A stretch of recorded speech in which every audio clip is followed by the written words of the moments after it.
What's going on, everybody? This is Afro Think Tank. I'm here to happily announce that it is over. The campaign to raise money for the community solar power water borehole system is complete. All right, it is done. I don't have to beg my subscribers for any more money to help me build a community solar power water borehole system that will provide fresh water for a needy community in Nigeria, so they don't have to wash and get their drinking water from this nasty, stagnant lake. All right.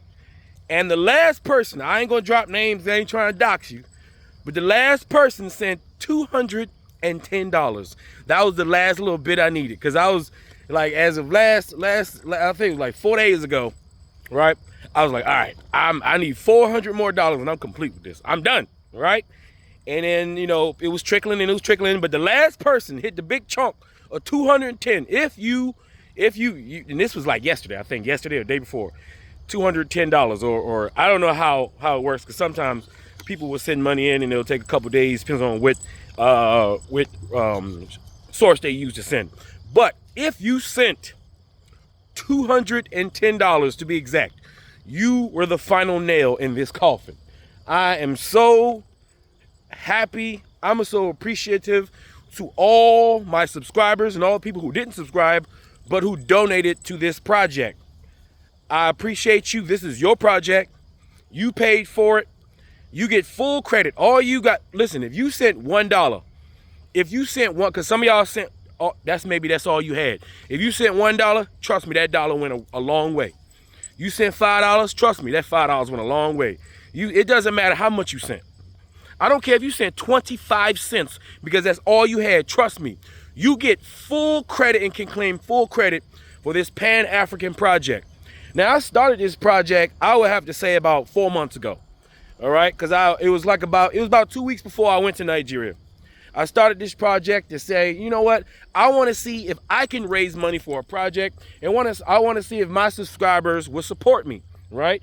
And you gotta understand, this is during the time where we have a whole bunch of scammers on the internet, right?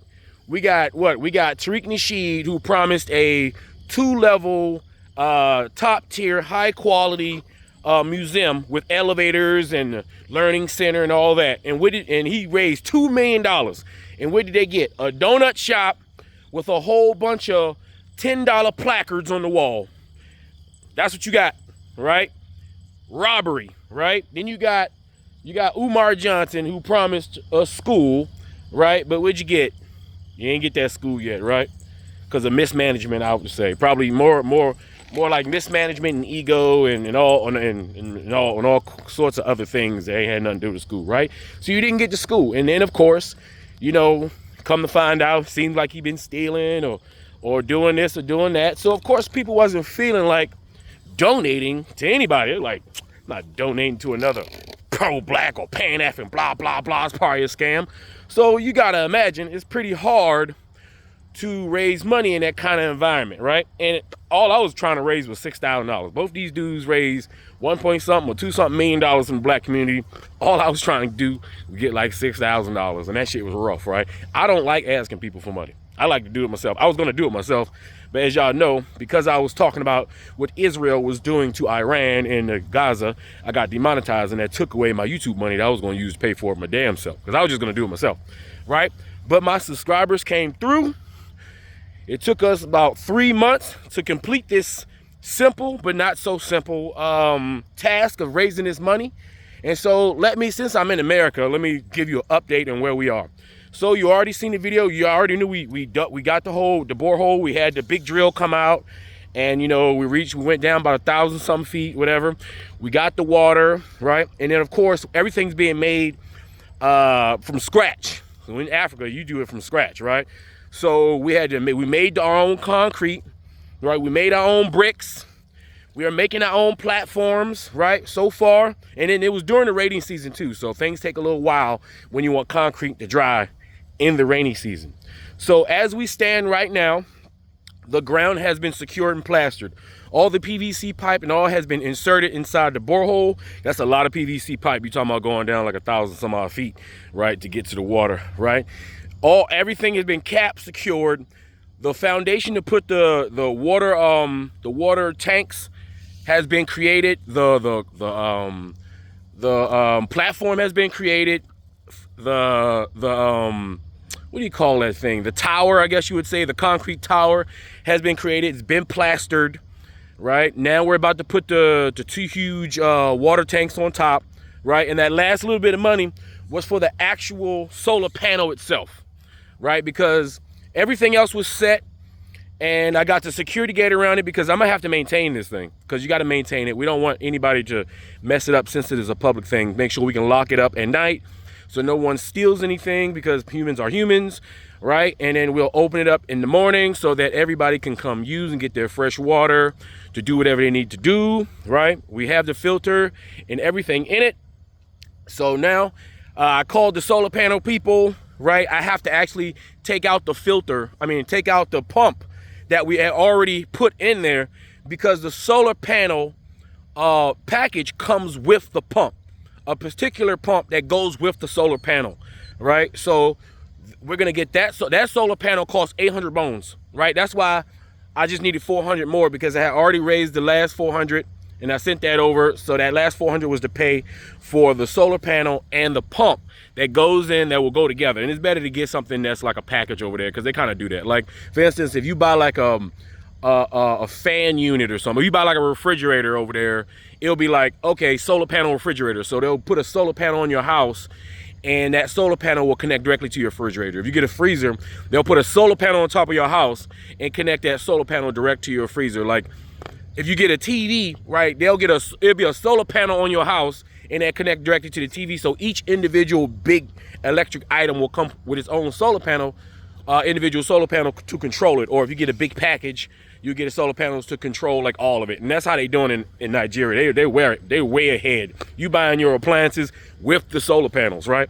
So it's no difference when you're doing a borehole. And the borehole is much, much deeper than a well, okay? Well, you can just get somebody to dig. That don't cost too much. But a borehole is serious. It's significant, right? So this was a significant project. I'm very proud of my subscribers. I'm very proud of the support that I got. And I'm so proud I was able to do it without making content about, being derogatory towards my people. I'm glad I was able to maintain being me, right? And having you guys support me and support this project. And this is Pan-Africanism, and none of us benefit. I had to use a portion of my land because I didn't want no logistics. I didn't want to use nobody else's land so they can kick me off or any kind of weird stuff happen. I didn't want any of that weird logistics that be happening sometimes when these people do these things. So I used a portion of my land, that's right on the side of the road, right where it needs to be for the people who need to use it. College students who are in university, who are renting units right now to go to university, will be using this, right? Children will be using this. Mothers will be using this. Old people will be using this. Like, this will be utilized, right? And there's no financial gain for me. There's no financial gain for you guys. This was just a passing project. I would love to do more projects, right? But first you got to have proof of concept. Will someone do what they say they're going to do, right? And that's the one thing I had to prove to you guys, that I would do what I said I was going to do. I said I was going to raise money to make a solar power water borehole system, and that's exactly what I did with your money. I didn't play around with your money. I didn't do anything but what I said I was going to do with your money, even though I needed some of that shit. I ain't gonna lie. I was looking at that money. I was like, God damn, man. Let me get about $400-500. They ain't gonna miss it. But no, I stayed disciplined and I did what I had to do. So when I go back to Africa in a little bit, I will definitely show you guys the system. Because right now, the camera that I got over there is trash. All right. But I'll get a picture when it's all complete and done. Because right now, like I said, the plaster on the platform itself is drying. Like I said, it was the rainy season. So the weather does dictate, when it's raining, we can't do nothing about it, right? So right now I'm waiting for everything to dry, and we gotta wait for the professionals to come out to do that, the plumbers, the electrician, and all that stuff. And I also got it set up for, like, if I want to connect it to a generator. So if I want to go out there and I want to pump water utilizing a generator, they'll be able to do that too. right? So we got some defaults. We got some backup just in case something happened with the solar panel, which I doubt, because usually solar panels, they're pretty reliable, right? But if anything happens, we'll be able to get that water out the ground. All right. So I just want to say thanks again, guys. And I will keep you, like I said, I will keep you updated, and you will see the completion of our project that you guys paid for. You guys made happen. This was a Pan-African action. You don't have to do big things. That's the thing. A lot of these cats out here trying on the internet, trying to raise money for things, they're doing things too big, doing things out of their capacity, right? They want to do things so grandiose. Umar Johnson wanted to be grandiose. He should have just made like a teaching school, a learning center, something small. Maybe he bought one of those buildings instead of buying 4 buildings, right? Tariq Nasheed, maybe instead of lying to everybody and saying he was going to build a world-class 2-story with elevators and learning centers and food court and all that, he could have kept it real and said he was going to build a small little, you know, donut shop comedy club with a bunch of, you know, Google Photoshop pictures on the wall of Pan-Africans, even though he's not a Pan-African, which is weird, right? Everything he got in there is African, Pan-African this, but he's an FBA xenophobic hate leader of a hate cult. It's very contradictory. But anyway, thank you again. I wanted to keep you guys updated. And like I said, when I get the pictures in or the videos, I'll make sure you guys can see y'all handiwork. Anyway, that's all I got to say. It's Afro Think Tank. Learn something, teach something. I'm out.